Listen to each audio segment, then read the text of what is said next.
Welcome to the AFR Saints channel, where we provide you daily content on your favorite team, the New Orleans Saints. Do us a favor and hit that subscribe button. Be sure to leave your comments below and smash that like button. Who dat? Saints will practice on Thursday night out in L.A., again on Friday, leading up to Sunday's preseason opener in L.A. against the Chargers. Ross Jackson is there, LouisianaSports.net, and LockedOn Saints. He's here right now. How are you, dude? Hey, man, doing great. Glad to be here with you. We appreciate the time. I noticed right there at LouisianaSports.net, top of the homepage, we got your first 53-man roster projection. What was the toughest decision that you pined over? Yeah, I think the biggest one was probably the edge rushers, and it was trying to figure out exactly how many to keep. And I think that's true for a lot of this roster projection as a whole, is figuring out how many players to keep at which positions. We don't have sort of the historical, hey, here's what Sean Payton did in the past kind of, thing to be able to reference consistently with this, with Kellen Moore being the new head coach.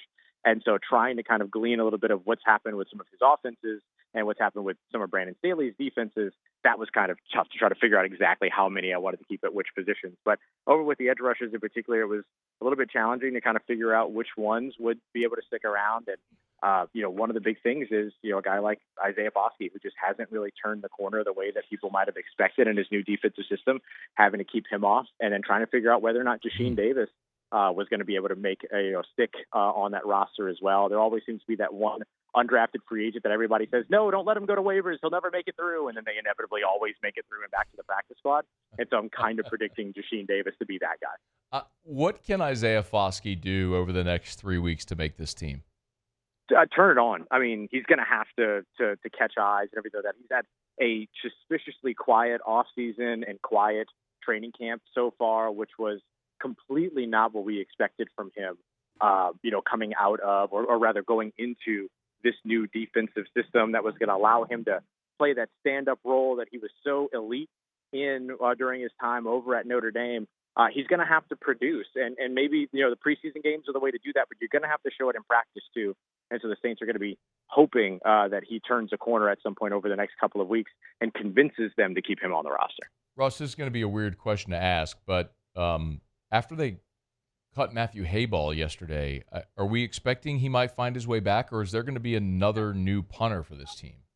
I think we're looking at a fourth new punter in the fourth consecutive year for New Orleans. They went from Blake Gillikin to Lou Hedley to Matthew Hayball, and now I imagine it's going to be either James Burnip or Kai Kroger that's going to be holding this down. I'm going to roll with James Burnip right now because he spent the most time with the team over the course of the offseason.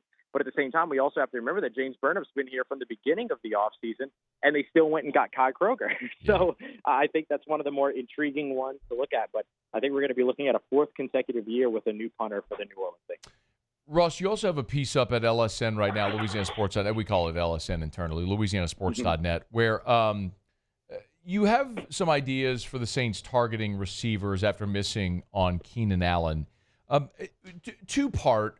Number one, let's just start here. Of the ones you list, does there feel like a realistic option there for New Orleans who they might be able to add here in the remaining 3 weeks before the season? Which one in particular, or just kind of adding the position as a whole? Yeah, I mean, do you think there is a person that you'd prefer or think is realistic?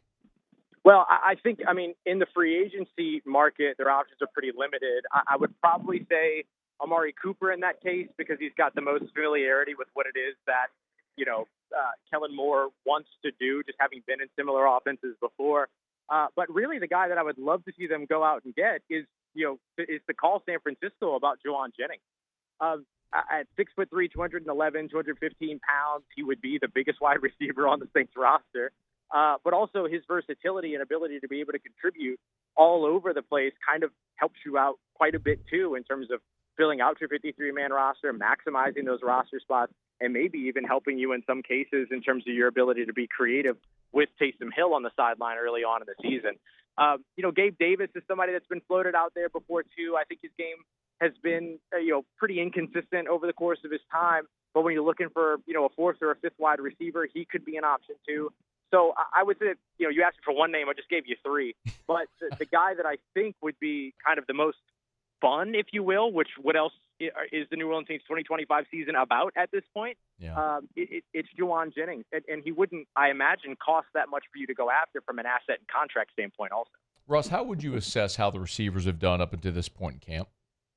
I think with what it is that they all do well, which is just a lot of, well, not just, but which is a lot of speed and, route running separation, I think that they've done well in those roles. I think the biggest thing is we've watched this offense now several times during training camp, run these red zone drills or even sort of simulate drives from the plus 40 or their own 35 and then watch things kind of stall out in the red zone. Now, it would be really easy to, of course, just say, well, that's because the red zone defense is going to be really good, but we don't know that for sure.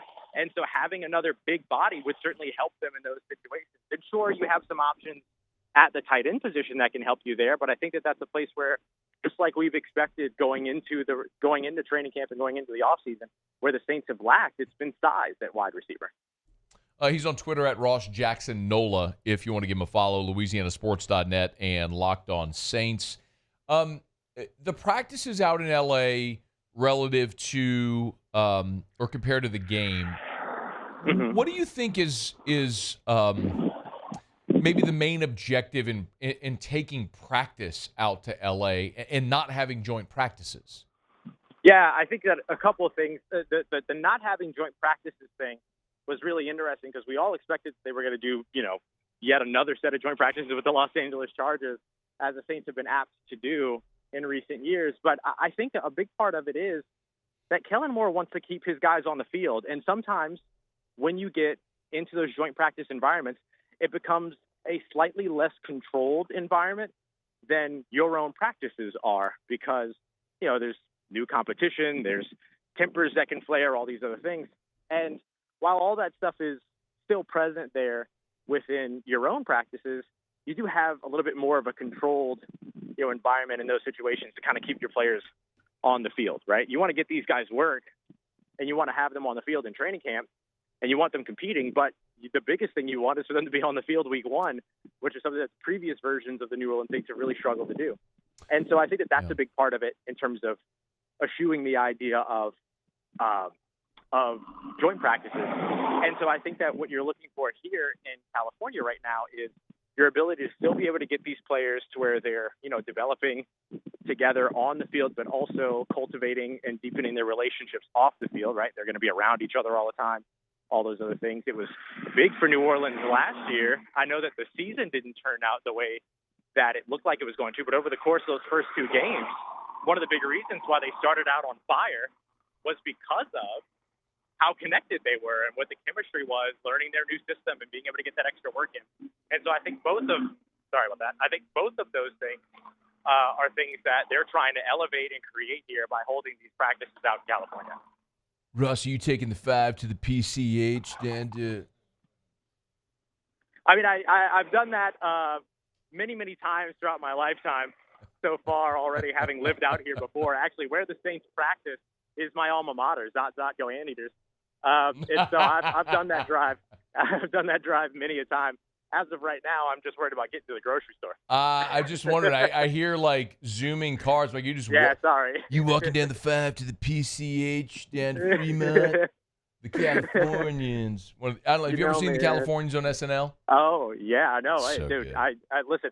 Just the other day, I was already out here saying, all right, well, we'll just take the 405 to the 55, and then we'll connect up to the 5, and that'll hook us up to Anaheim. We'll go to Mulholland.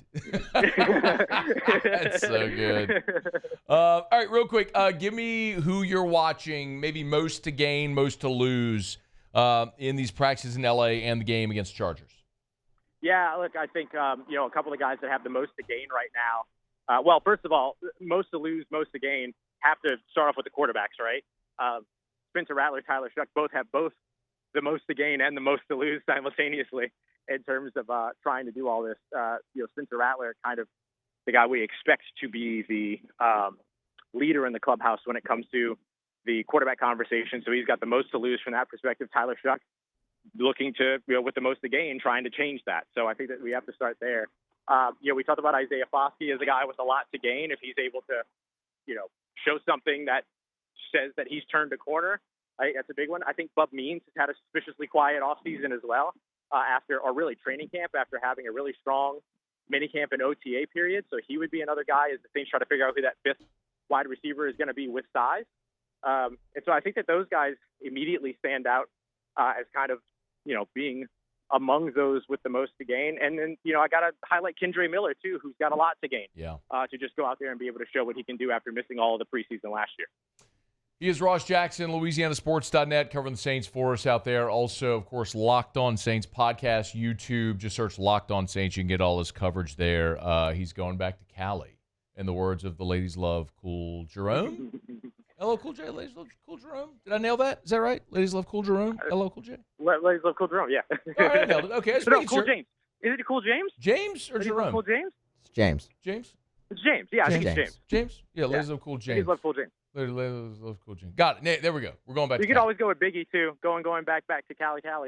Ross, I had to mute my mic there. I'll give some trade secrets and tell Muse, I'm like, we got to come back with going back to Cali, or I need California love, or I need the Californians theme. We got to. All right, what do you have? Let's send Ross off with something that makes him feel good about where he is. I mean, back to Cali's good. To Live and Die in LA, Tupac's phenomenal. California Love's always good. Go with Californication as well. Red Hot Chili Peppers. Look at that. There's a few different ones. But, my vibe is a little bit more hip-hop. So Live and Die in LA is one of my favorites. Californication's great, but it's also kind of, I don't know if that's an ode to California or a knock on California, quite honestly, when you look at that. You go Hotel California. We could do that if we were my dad. Tequila Sunrise action. We could do that too. Or we could stick with going back to Cali, which is probably the right answer for being very, or California Love. Those are probably the two right answers. I'd put those two at S tier on the tier rankings. Yeah, that's a good idea. That's why we hired him. He's Ross Jackson. Thank you. We appreciate it. Enjoy practice tonight, man. Thanks, bud. Appreciate you. You take care. Stay safe. Talk to you soon. See ya. That's Ross Jackson, LouisianaSports.net, and Locked On Saints. Hey, thanks so much for watching. Please leave your comments. I love to interact. And be sure to hit the red subscribe button below.